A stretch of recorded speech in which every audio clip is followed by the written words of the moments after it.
pertemuan ketiga. Kesimpulan andaku, musuh kita sudah jelas. Kedua, sudah transparan. Ketiga, mereka sudah berani terang-terangan. Ketika Islam jadi korban, disembunyikan. Ketika Islam jadi pelaku, diangkat media setiap hari. Lihat kasus Binjai Selatan. 23 orang dipaksa murtad, 5 orang dibunuh, dan dibalsem kalau tidak mau menghafal Al-Quran. Sudah sampaikan? Saya sudah langsung telepon ke sana, aktivis Islam kita. Saya tanya, benar Pak, nama pendetanya Sempurna Tarigan, usia 42 tahun. Nyaris tidak diangkat di media. Bandingkan ketika Dewan Dakwah Indonesia menyetop acara kebaktian di salah satu gedung di ITB. Ridwan Kamil teriak, Presiden rapat mendadak. Ketika Islam pelaku, negara kepanasan. Islam korban, maaf, negara diam. Kenapa? Sekuler sudah masuk ke sistem berpikir semua sel di Indonesia. Garis bawahi, kata kunci hari ini. Sekulerisasi sudah masuk ke sistem berpikir semua sel di Indonesia. Kita bahas mereka nanti ke depan. Apa itu? Ada 4 penghancuran yang mereka lakukan. Strategi mereka berhasil sudah Yahudi membentuk. Apa itu? Ada 4. Secara ilmiah mereka sudah masuk semua kampus di Indonesia.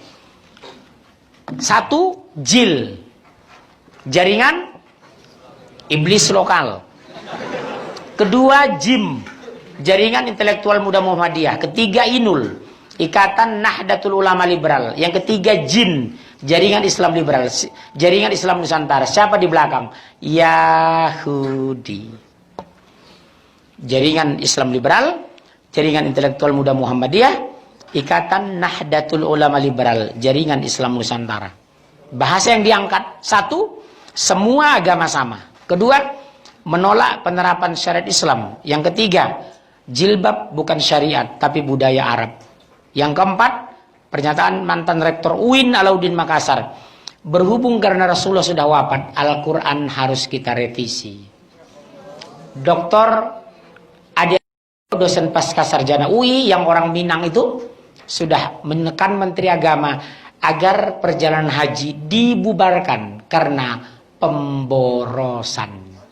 5 tahun ke depan mereka akan mengusulkan barangkali ketika musim kemarau umat Islam tidak boleh sholat karena pemborosan air bersih.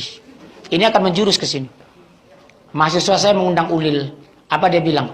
Pak Ulil, kami dengar Bapak sudah tidak sholat. Iya, kenapa rupanya? Betul Bapak tidak sholat? Iya, saya tidak sholat. Kenapa Bapak tidak sholat?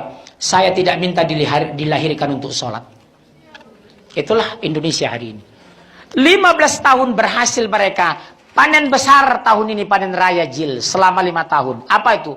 Udah muncul bahasa anak muda sekarang. Semua agama sama. Di kampus sudah muncul pernyataan orang. Ngapain lu sholat? Sholat itu bisa-bisanya orang Arab. Bahkan di Jakarta Selatan udah berani ngomong anaknya sama ibunya. Bu, saya kan umur 15 tahun. Iya, kenapa nak? 17 tahun boleh dong saya memilih agama. Nggak mesti Islam sama dengan mama. Kalau mama paksa saya tetap Islam nanti setelah 17 tahun. Mama itu rasis loh, Ma.